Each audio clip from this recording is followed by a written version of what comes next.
100 namashumi ayisithupha. 100 namashumi ayisithupha. Nkosi busisa ukuphakama kwenhlangano.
yesibili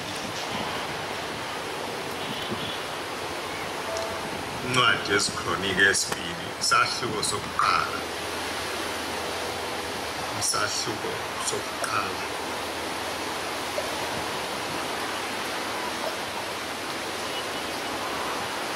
ivesi lesikhombisa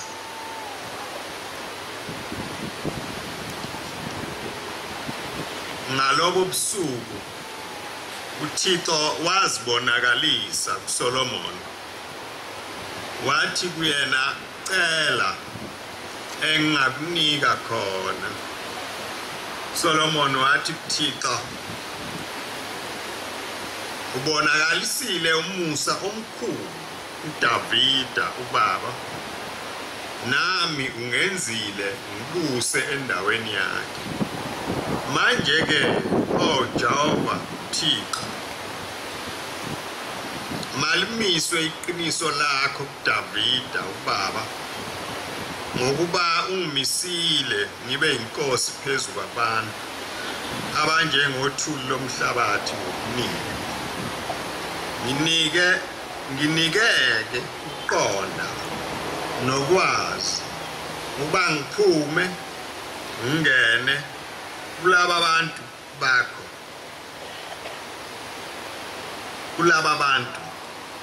ngokuba ubani ongabusa laba bantu bakho abaningi kangaka na.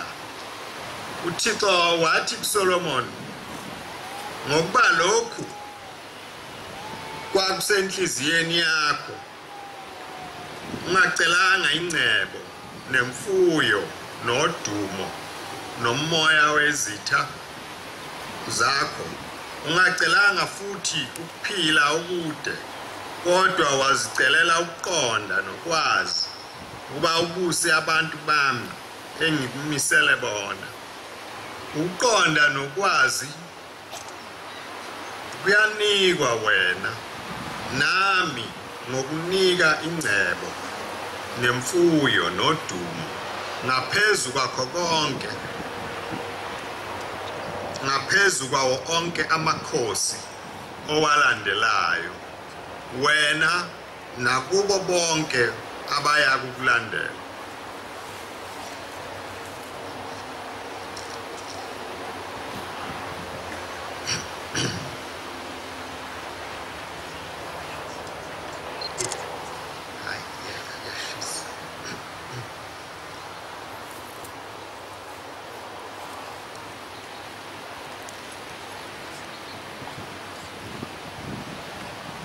Miningi imbuzo ebikhona, eminye sazama ukuyiphendula, kodwa sangaba naso isiqiniseko sokuthi esiphendula ngakho kuyikho yini. Mabebuza omakhelwana bethu nezihlobo zethu ukuthi njengoba nibopha imithwalo eminingi kangaka, nithi niyakujulayi, niyaphi, niyokwenzani? Le ndaba ke engiyifundayo indaba yomuntu owayekhethiwe ukuba ame phambi kwabantu bakaNkulunkulu ababuse njengenkosi. Wayengakwazi azokwenza, wayengakwazi futhi nokuzomehlela kulokhu kubusa kwakhe, kodwa wayazi into yinye, ukuthi laba bantu akusibo abomuntu, abantu bakaNkulunkulu. Ngakho ke mawuzoma phambi kwabo kufanele wazi, ungakuphiki, uvume ngaphakathi kuwe ukuthi umi phambi kwabantu bakaNkulunkulu. Lo muntu ke ngithanda ukumfanisa nani, ngoba nani njengoba nikhona nje niyibo abantu abakhethiwe uNkulunkulu unikhethile ukuba nibe zinhloko kulelizwe lakini zokuhamba kwakhe nezezwi lakhe. Indaba yalomuntu ke ngithanda ngento eyodwa ukuthi wayenze umhlatshelo phambi kweladi kaNkulunkulu wakhombisa ukuthi lo uNkulunkulu kayise uyamkhonza naye ngenhliziyo ephelele nangomphefumulo ovumayo njengoba uyise ayemyalile. Uthi ke uNkulunkulu ngaloko busuku ekade enza lo mhlatshelo wayesefika kuye elele wathi ngikubonile okuhle okwenzile phambi kwami manje ufuna ngikwenzeleni ufuna ukuba ngikupheni njengoba silapha nje kuningi esikuphethe eyinhliziyweni zethu esithe uma siphuma emakhaya sabalisa ngakho okungaziwa ngomunye umuntu okwaziwa umuntu ngamunye yedwa akakutsheli muntu umzwa ngedwa nje wakhe ukuthi mina njengoba ngibopha lemthwalo engaka ngiya kuNkulunkulu ngifuna uNkulunkulu ukuba angenzele lokhu nalokhu nalokhu. Imvama yethu ke amehlo ethu abheka aqinise ezintweni zasemhlabeni. Ababaningi kangako abantu bayincosana nje kakhulu okungathi makubuzwa lo mbuzo owesabeka kangaka ma uNkulunkulu ema lapha phambi kwakho manje athi mntanami ngoba ubophe imithwalo yakho wahamba waya kuJulayi wakhombisa ukuthi uyangikhonza ufuna ngikwenzeleni abaningi bethu mhlawumbe bangacela ingcebo abaningi bethu bangacela imfuyo abaningi bethu bangacela imali abaningi bethu bangacela imizi emihle izona zinto ezihlala njalo abantu ziseyingqondweni zabo kodwa lo muntu akakubalanga konke ngakho ke nje ngithanda ukukhuluma ngaye namuhla uthi cha Nkosi kunakho konke ngicela ungiphe ukuqonda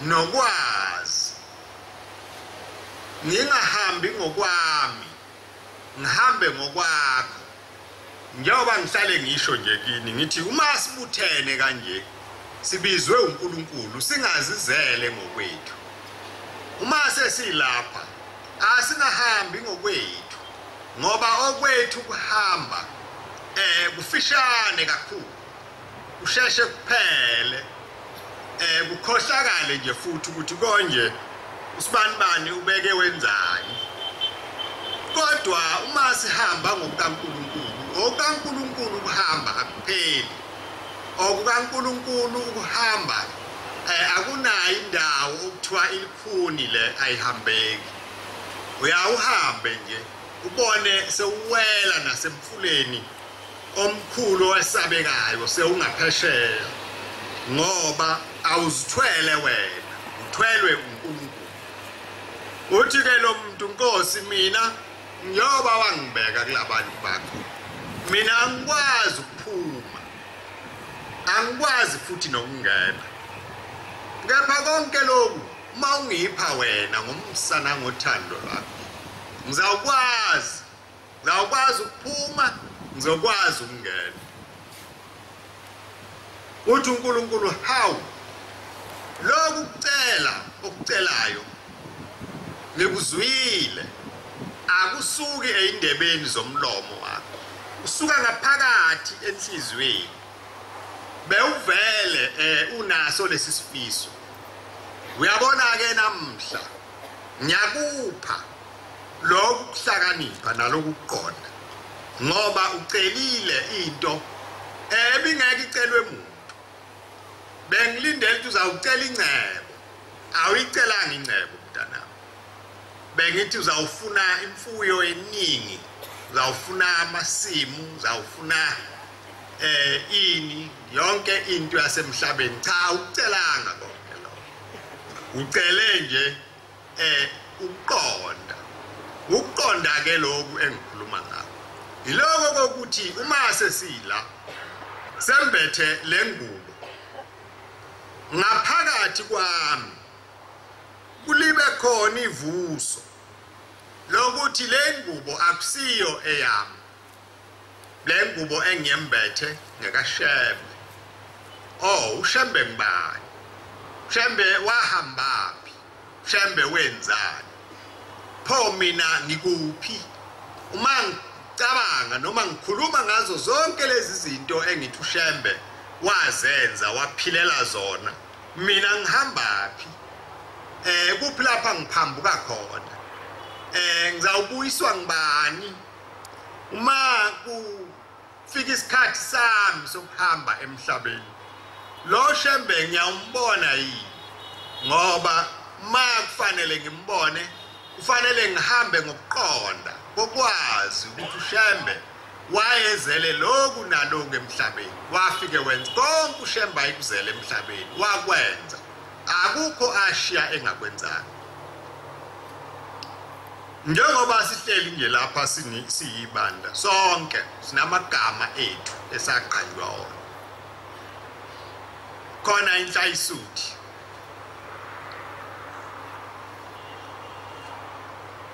khona amakhosikazi lapha ka-14 wonke umuntu uhlelekile neyintombi zentombi ke zehlukene kathathu khona namazamva eyintombini bese kuba khona amashesha ngene bonke laba bantu baqanjwa umuntu oyedwa alikhe lavela kamva igama esehambile ubaba manje ke njengoba silana nje basibonile bonke abantu sigibela izitimela sigibela amabhasi sigibela yonke into yokuhamba nezimoto basho ukuthi laba abantu bakashembe la banibonile ukuthi nina ninofuzo lukashembe indaba ke ilapha mase siphambi kwakhe sinakho yini ukuqonda nokwazi ukuthi ushembe usibizeleni yini le esizawuthi mase siphambi kwakhe uma esibuza ethi bantu abami njengoba senikhona lapha phambi kwami nifuna nginenzeleni sizawucelani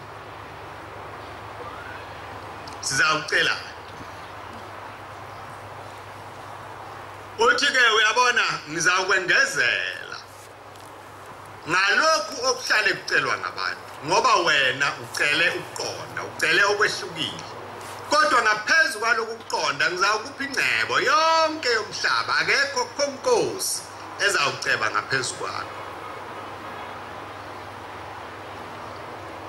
ungani sikulibala ukuthi lonke lolu sizi esihlale sithandazela uNkulunkulu uyalwazi uthi ukambe ukhuluma ngalo ubevele lwazi sho njalo uSolomon uthi cha ngiphe ukuqonda nokuhlakanipha ngoba lokhu engizokucela kwasemhlabeni vele ungokwakho uyabapha bonke othanda ukubapha futhi uyakwazi engenakho nenginakho uma sonke njengoba siphelele nje besizawuthi uma ivalwa inhlangano sihambe sinokuqonda sinokwazi okuphelele kokuthi lo nkulunkulu esimkhonzayo ukhonzwa kanjani uhanjwa kanjani phambi kwakhe loku naloku athi akakuthandi pho mina ngikwenzelani njengoba silana nje ithi inkosi yasekuphakameni ngesinye isikhathi ithi siphambi kaNkulunkulu asingabazi ngalokho sinofakazi abakhona lapha emhlabeni nabangasekho emhlabeni bokuthi siphambi kaNkulunkulu siseqinisweni asizenyezi ngaleli qiniso esikulo lobuNazareth uthi kodwa sizofuna into eyodwa sizofuna amandla okwehlukana nesono lawo mandla ke awatholakala lapha emhlabeni ithi ingoma yenu boqala uthenge isibindi sithengwaphi lapha siyakhona lesi isibindi sokuthi ukumele ukuba ngumNazareth ma usuvumile ukuthi wena ungumNazareth kube uwe futhi ozelusayo uzelusele ukuthi lobo buNazaretha obungaphakathi kuwe bungangcoli uma uhamba nomaphi naseyindaweni lapha usebenza khona ungatholakala ezintweni ezingafanele ukuthi umuntu ongumNazaretha angene kuzo ungesabi futhi uma ubuzwa ukuphendula uthi cha angikwenzi lokhu mina ngingumNazaretha manje ke anginakungena entweni enje lo uNkulunkulu engimkhonzayo wathi ngingangeni kulo ungabe umNazaretha uma uphambi kwamanye amaNazaretha uthi ungasithela ngale bese uba omnye umbani qale ube namahloni ukuthi abantu bazophoxeka mangithi nguluba ngidli bazodumala laba bantu abafundiswe kangaka mhlawumbe engihleli phakathi kwabo noNkulunkulu uyabona futhi naye ukuthi ayikho into engayenza makunje uthi lo muntu ngicela ukuqonda cela ukuhlakanipha ukuze ngingesabi ukusithwala lesi siphambano ongithwese sona nani njengoba nila lo mthwalo eniuthwele wobuNazaretha akekho umuntu ongazithwalela wona sonke siyawadinga amandla kaNkulunkulu lo owasibizayo futhi asinakwacela ndawo awomakhelwane wami ngeke nginike nomfundisi akanawo nomkhokheli akanawo nomvangeli akanawo nomphathi wami akanawo uNkulunkulu kuphela engawacela kuye lamandla uthi inkosi ngiphe amandla ukuba ngiuthwale lo mthwalo ngenze ngiqonde ngazi ngokuphelele ukuthi uma nginje ngihlambulukile uma nginje sengingcolile ohamba kwenu ke mase niphambi kaNkulunkulu akusuke ezandleni zenu akube sezandleni zikaNkulunkulu masi lapha sonke sazi ukuthi imithwalo ebesiyibopha siza nayo lapha besize phambi kaNkulunkulu kungenzeki ukuthi kanti wena njengoba ububopha nje ubophe nezinto ezingafanele ukungena lapha phakathi komuzi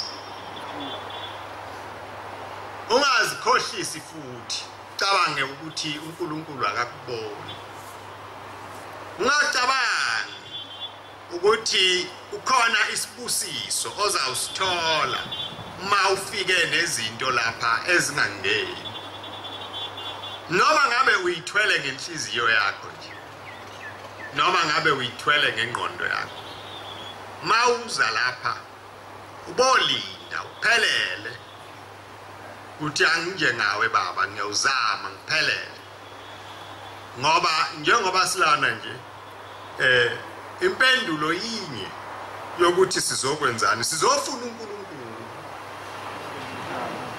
sizofuna uNkulunkulu ukuba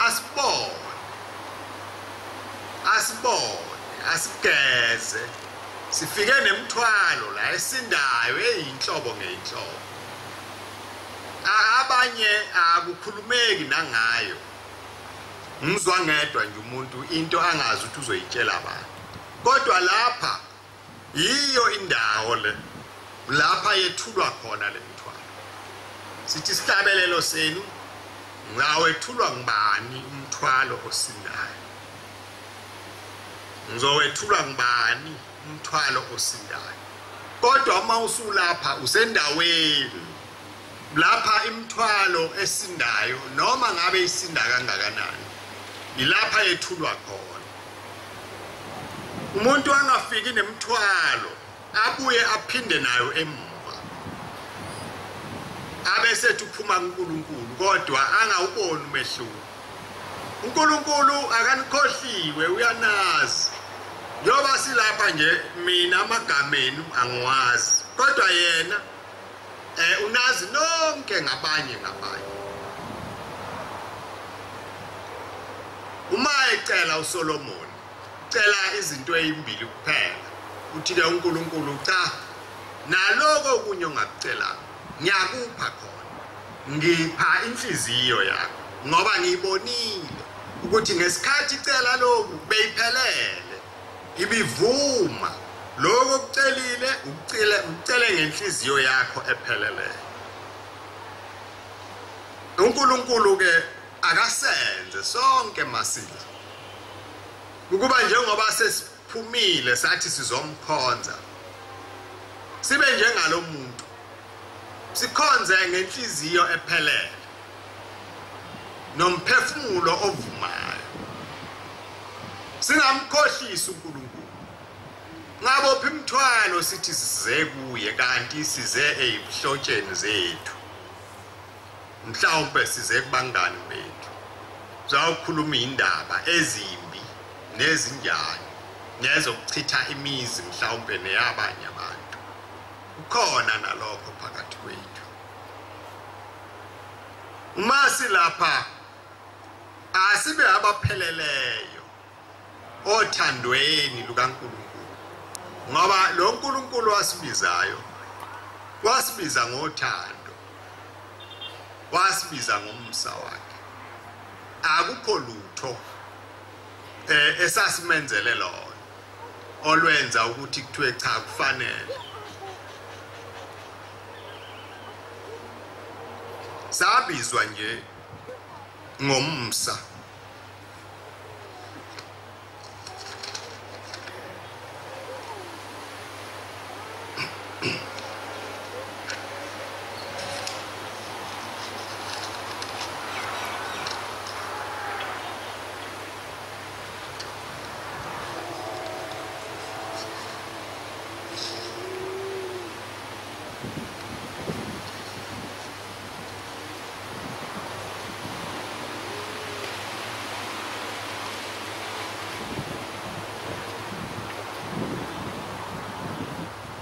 incwadi yabaseRoma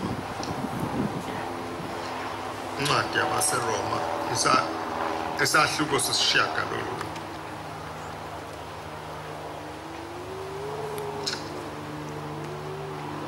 ivesi 16 isahluko sesishiyagalolunye ivesi 16 asiqale kwele 15 wathi kuMosi ngiyakuba nomusa kwenginomusa kuye ngimhawukele engimhawukelayo ngakho akuyi ngothandayo akuyi ngogijimayo kuya ngoThixo onomusa njalo umbhalo uthi kuFaro ngikumisele khona lokhu ukuba ngibonakalise amandla ami ngawe igama lami lushunyayelwe ezweni lonke njalo unomsa lowo athanda ukumenzela umsa umenza lukhuni lowo athanda ukumenza lukhuni ngithi ke kini njengoba silana nje asibizwanga ngoba ukhona ukulunga esesikwenzile phambi kaNkulunkulu ayikho nemisebenzi. Le ncwadi ikhuluma ngabafana laba ababusiswayo. Lo abusiswayo akabusiswanga ngoba kukhona umsebenzi ayekwenzile. Cha. Wabusiswa nje engakenzi lutho esesesiswini sikanini. Watshelwa unina kwathiwa omncane uyawukhonzwa ngumdala. Akho lutho ayilwenzela umusa ke into enjalo. Le ehambe yasiqoqa sonke njengoba silapha nje ngabanye. Siqoqwe umusa. Abantu uNkulunkulu abethanda ukubenza likhuni ubenzile baba likhuni. Akabenzanga ngoba yini? Uthi ke uFaro njengoba uFaro belikhuni kangaka mangithi akakhipha abantu bami. Wenziwe yimi ngoba bengifuna ukunahlukanisela. Ngifuna ukukhombisa umhlaba wonke ukuthi mina amandla ami angakanani. Ngikwenzile ke lokho ngamenza wabalikhuni uFaro. Nina ke uNkulunkulu anithandile wanenzela umusa. Ningamdumazi konke eniyikho neninako nibawubeka phambi kaNkulunkulu. Nokukholwa lokwenu aninawo amandla ukuziphathela kona. Ukukholwa lokhu uthi uShembe idwala elibushelelezi liyabehlula abantu. Uthi idwala elibushelelezi liyabehlula abantu. Nempela ke abaningi badumalile. Abaningi bashelelelile kuleli dwala. Bezethemba nathi sibethemba. Sibazi ukuthi how insizwa kaSibanibani noma inkosikazi ethile noma intombi yasebuthini hayi uphelele lo muntu. Nami ngathokoza mangaba njengayo. Kodwa abekho lapha phakathi kwenu. Abekho phakathi kwenu. uNkulunkulu benze elikhulu efuna ukushumayela ngabo. Nina wayenza inhliziyo yenu yathamba yavuma ukumlandela.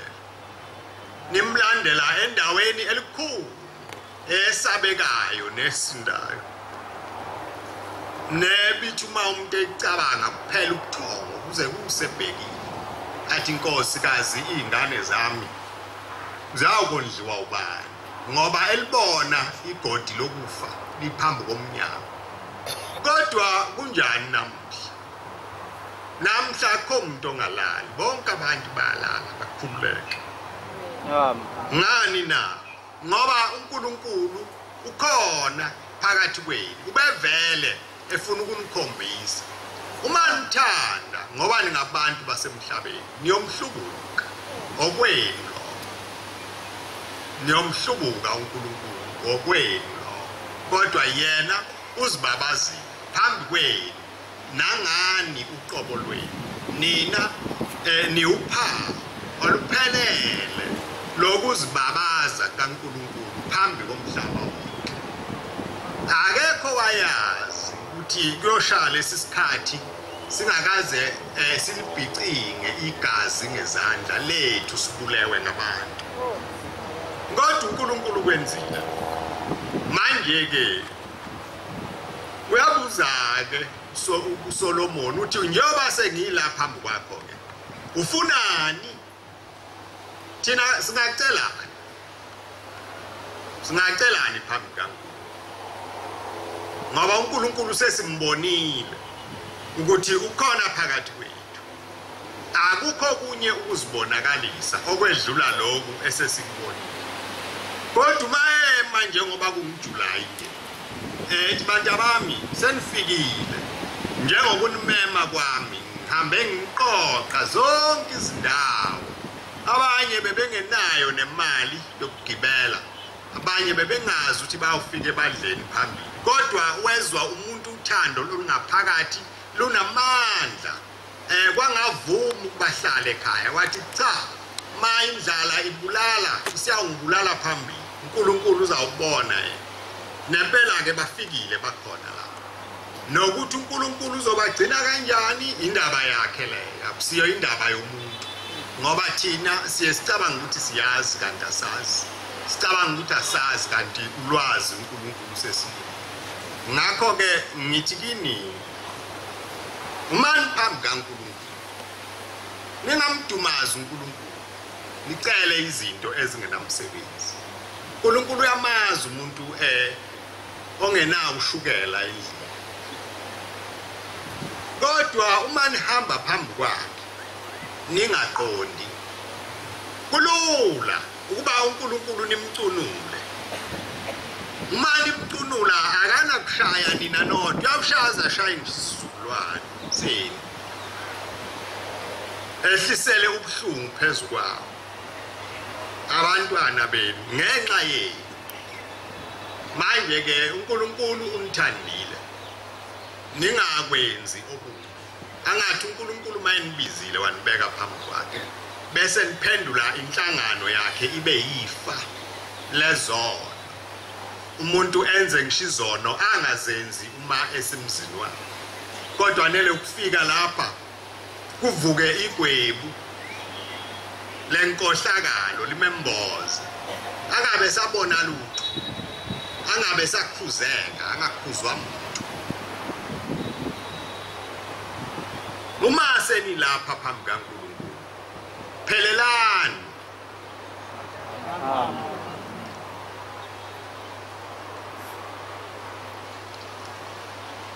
umuntu azifune alinde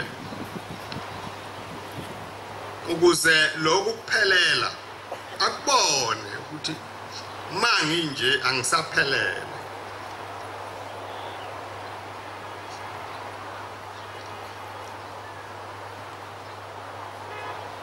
Ncwadi kaMateyu sahluko samashumi amabili nambili Mateyu amashumi amabili nambili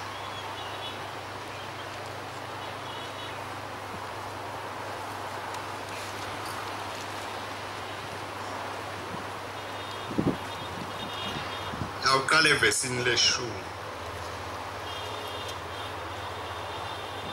lezo zinceku zaphuma zaya ezindleleni zabutha bonke ezabafumanayo ababi nabahle umthimba wazala abahlezi ekudleni ukuzala lokhu ulimi lwesiXhosa lo lisho ukugcwala inkosi ingenile ukubona abahlezi ekudleni yabona khona umuntu ongenangubo yomthimba yathi kuye mngane ungene lapha kanjani ungenangubo yomthimba na wathula yathi kuye mngane ungene lapha kanjani ungenangubo yomthimba na wathula khona inkosi yathi ezincekwini mbopheni izandla nezinyawo nimthabathe nimphose ebumnyameni obungaphandle lapho kukhona ukukhala nokugedla amazinyo abamenyiweyo baningi kodwa abakhethiweyo bayingcosana abamenyiweyo baningi kodwa abakhethiweyo bayingcosana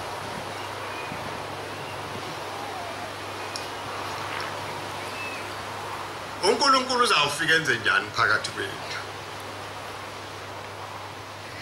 ma lendlu seyigcwele bakhona mayini phakathi kwethu azawuthi mayefika uShembe lapha athi ngani ungene kanjani lapha phakathi kwamaNazaretha ngoba ingubo yomthimba awuyembethe.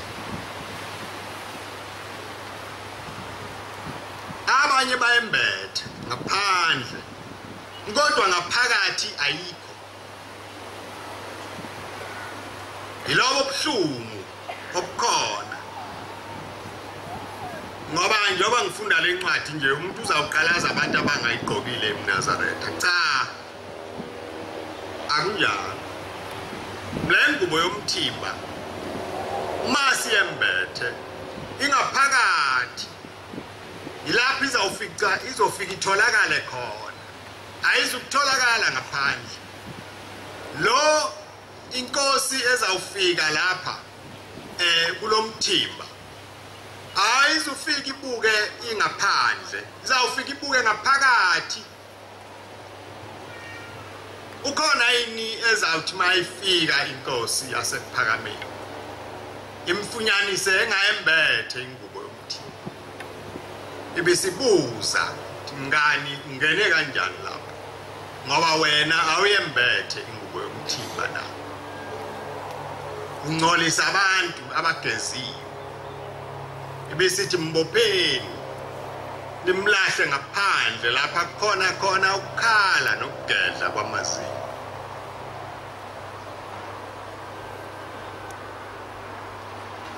Uma silapha asingabi njalo, le ngubo yomthimba ayibe khona ngaphakathi, siyembathe ngokupheleleyo, siyembathe ngokupheleleyo. Lo muntu akabuzwanga ukuthi ungene kanjani lapha ngoba unezono. Cha, kwathiwa ingubo iphi, awuyembethe ngani ingubo yomthimba ngoba abantu ababiziwe la baze edilini elikhulu lasezulwini, bonke bembethe ingubo efanayo, kodwa wena lapha ngaphakathi kuwe ayitholakali le ngubo. Unjani wena? Uhambaphi? Phunga lakho linjani? Lezi ndawo hamba kuzo aziyikhumuli le ngubo yomthimba. Le mcabango yakho injani?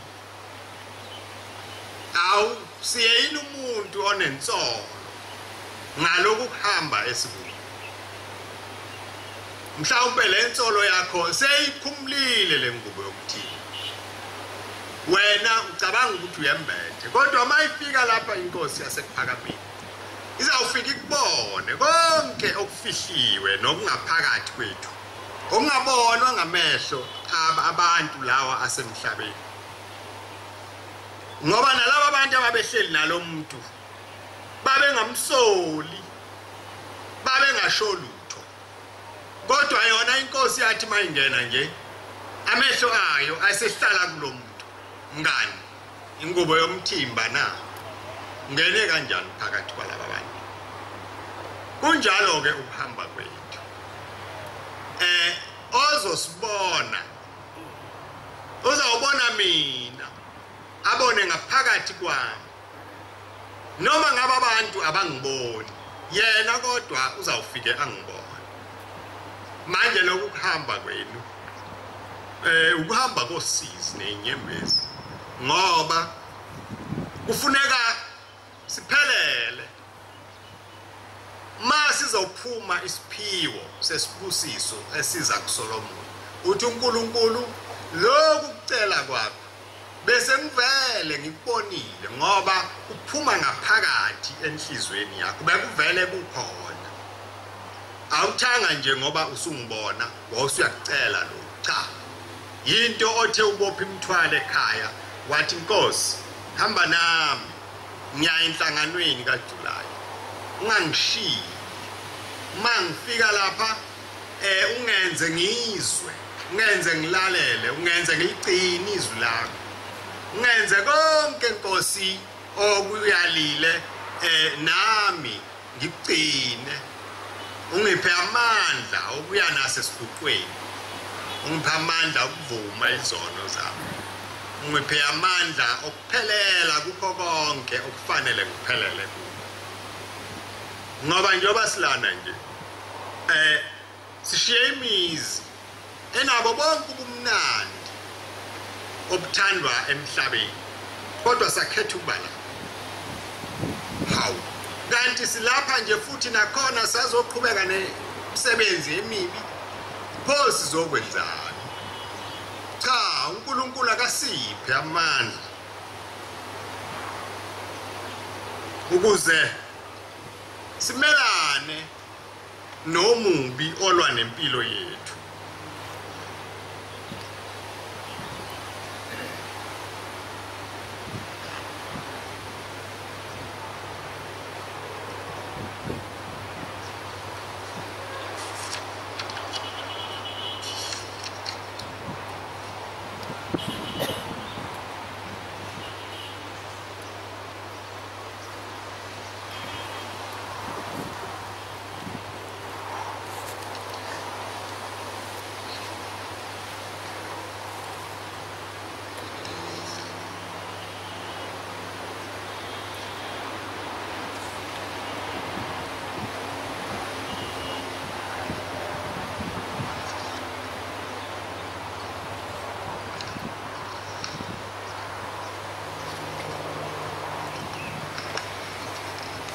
ingoma ekhulu namashumi amane nantathu ekhulu namashumi amane nantathu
Shembe maisibiza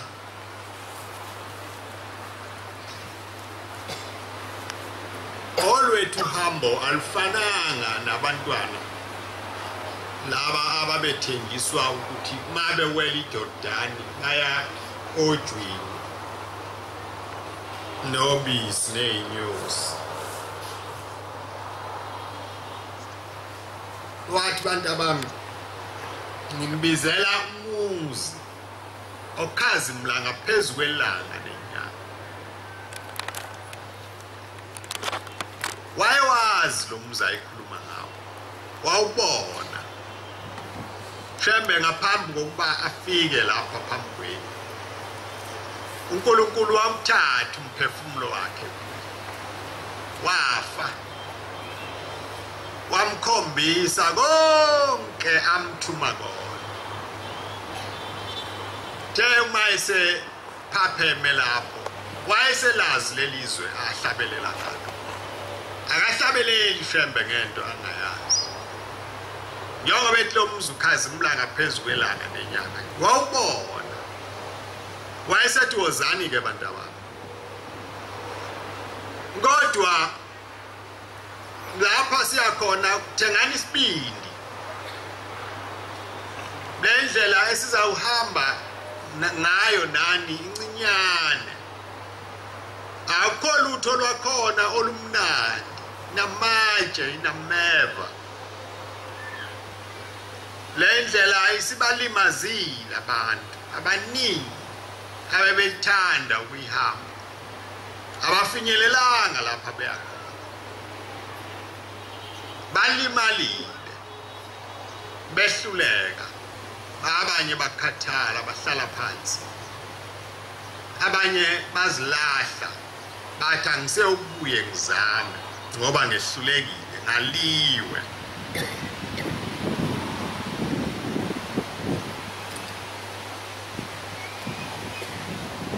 kodwa futhi ayikho enye indlela esiyaziyo nesesizwile okuthiwa yinhleke yona kodwa futhi iyakufikisa kulo mzi okhazimlanga phezulu kwelanga lenyanga manje ke kungakho-ke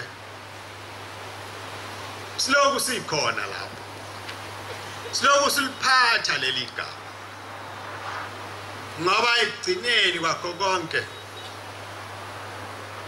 sithanda ukuba uNkulunkulu asihawukele asenzele umsa njengale ncwadi ebengifunda ngayo yabaseRoma ukuthi uNkulunkulu uyawenza umsa awenzele umuntu wasemhlabeni akatshelwa umuntu akuyi ngogijimayo nothandayo mayese wenza lo msa uyawenza manje ke thina njengoba silapha phambi kwakhe uma singakhohlwa ngesikhathi sonke ukuthi ukuba khona kwethu kungenxa yomsa uNkulunkulu angasilahlelani uKristu ukhuluma ngenkosikazi eyayihlushwa ngumuntu uthi ke ekugcineni ngabe nikhuleka ngezikhathi zonke ningayeki ningadikibani abantu imvama yabo bayithanda izinto ezisheshayo bayithanda izinto ezisheshayo kodwa lapha kuloko kuhamba kuyabekezela ukuthi ke uKristu mani khuleka ngezikhathi zonke ningayeki uNkulunkulu wanidala engathunywanga muntu akekho umuntu wathuma uNkulunkulu ukuthi adala abantu wazenzela yena ngokuthanda kwakhe manje ke angasilahla kanjani uma siza kuye ngesikhathi sonke sisibike Nkosi ngiyahlupheka kanje ngihlushwa isono ngihlushwa ngamadimoni ngihlushwa ukungcola ngigeze ngalensipho yakho yasezulwini ukuthi umuntu mayegezile ngayo akhanye ngokukhanya phambi kwakho ngoba sonke sihamba ngalokho kunye akulutho usho njalo uKristu uthi konke lokho kunye kuyangwezelwa kini ticelani indlela kaNkulunkulu kuqala beyiyona enibeka phambili njengalomuntu owacela ukuqonda indlela kaNkulunkulu uthi ke uKristu konke lokho okuthandwa ngabantu ingcebo uNkulunkulu yonipha nje ngoba ningabakhe uyanithanda kodwa nina njengoba nifikile lapha enhlanganweni ngabe nikhulekela ukuba uNkulunkulu anihambise kahle kule ndlela yakhe unyawo lwenu alwaluse lunganyatheli endaweni ngoba omunye uyaphume kancane angabuya kuphinda akwazi ukubuyela angabuye aphinde akwazi ukubuyela endleleni manje uNkulunkulu akasihambise kahle kulolu hambo uNkulunkulu asenze sikhulume okuhle okufaneleyo makungenjalo sithule kunokuba sitholakale sesikhonkotha njengezifo sikhuluma zonke izinto ezingenamsebenzi nezingasizi abantu bonke babe nethemba elipheleleyo lokuthi uNkulunkulu khona phambi kwabo abantu bonke umuntu abe umkhokheli wakhe unokukhokhelwa ngabanye abantu kodwa wena uzikhokhele kakhulu ngoba iphambeko zakho zaziwa nguwe ababaningi abantu abangawazi amacala abanawo imvama yabantu bayawazi amacala ayakhulunywa ngamacala wabeka ukuze uhlambuluke ngezeke uNkulunkulu anganibizi kuwo wonke amazwe lawo bese niphuma nonke ningaphethe lutho kungabi khona noyedwa nje ophethe isibusiso ngoba asikwenzanga abesibizele kona uNkulunkulu akesabi ukuzisola ma enze into yangaya lapha ethanda sengathi uNkulunkulu angasipha enhliziyo efana nalenhliziyo ayithola kuDavide ngoba naye wayifana nathi thina abantu sonke incwadi kaSamuel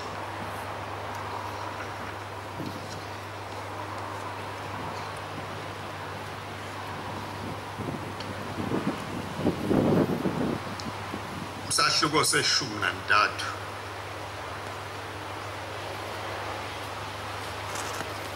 Samuel isahluko seshumi nantathu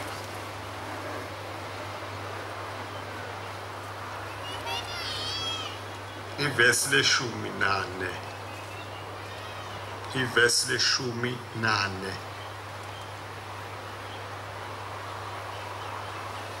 kepha manje umbuso wakho awuyikuma Jehova uzifunele umuntu onjengenhliziyo yakhe Jehova umisile yena abe inkosi yabantu bakhe ngokuba awugcinanga lokhu akuyala ngakho uJehova kepha manje umbuso wakho awuyikuma Jehova uzifunele umuntu onjengenhliziyo yakhe ileli gama engikhuluma ngalo ukuthi uNkulunkulu owanbizayo akanfunyanise ninjalo le nhliziyo ayithola kuDavida efana neyakhe athi uma enhlola nonke afice inhliziyo yenu injalo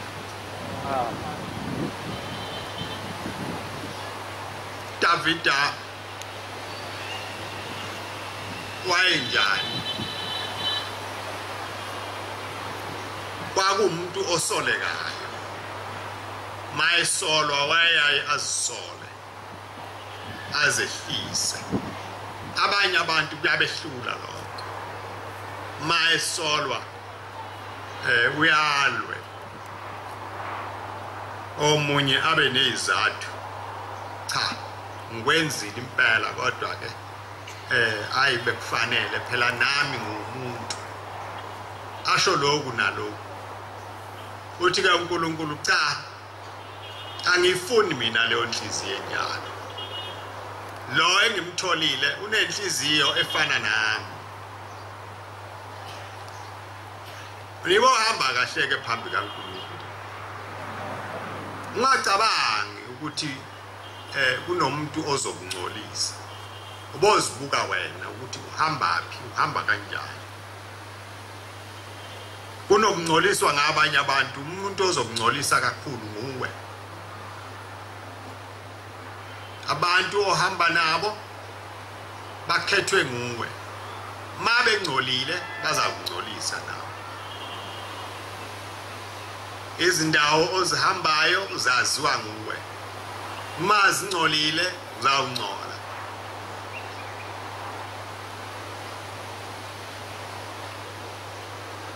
ukuphelela ke phambi kaNkulunkulu iyona nto esizele lapha enhlanganweni asibe njalo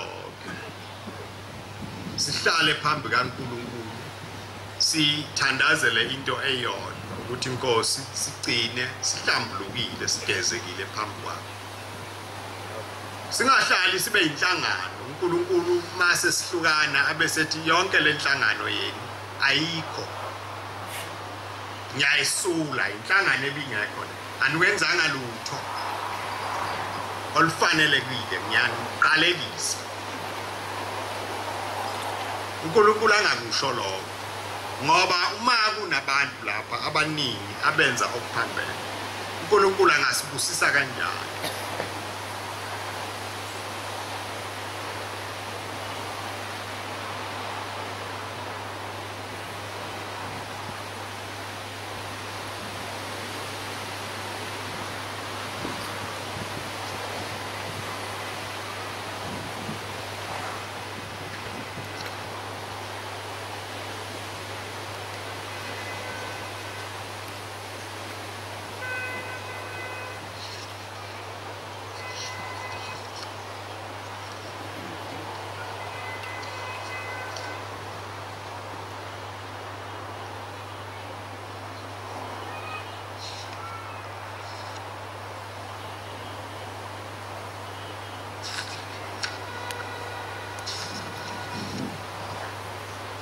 Ngoma yamakhulu amabili namashumi amabili nesikhombisa amakhulu amabili namashumi amabili nesikhombisa Inkosi busisa ukuphakama kwenhlaka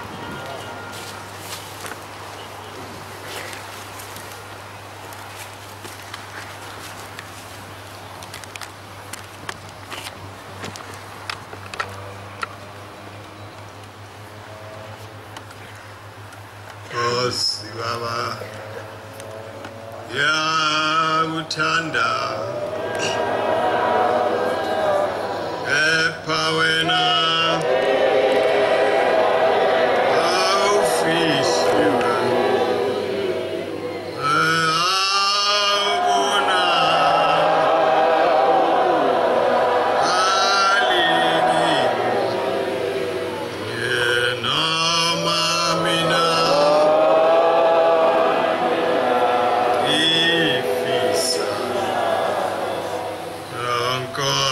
Baba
Siphambi kwakho siyacela Nkosi ukubika lenhlangano yakho kuwe.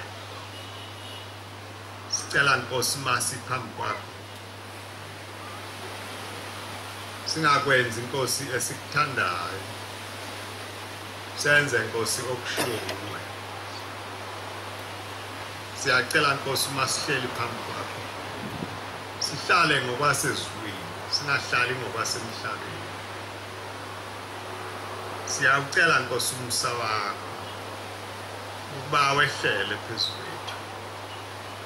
Masi khona phambi kwakho Nkosi, kungabi khona omoya abazawusixola benze Nkosi ukuba usicungele. Sicela Nkosi uma usibona usithokozele, wazi Nkosi ukuthi size ngesimemo esivela kuwe. Asimenyiwe Nkosi nabangani bethu, asimenyiwe Nkosi nayizihlobo zethu, kepha simenywe nguwe. Usimenyela Nkosi okwakho kwasezulwini.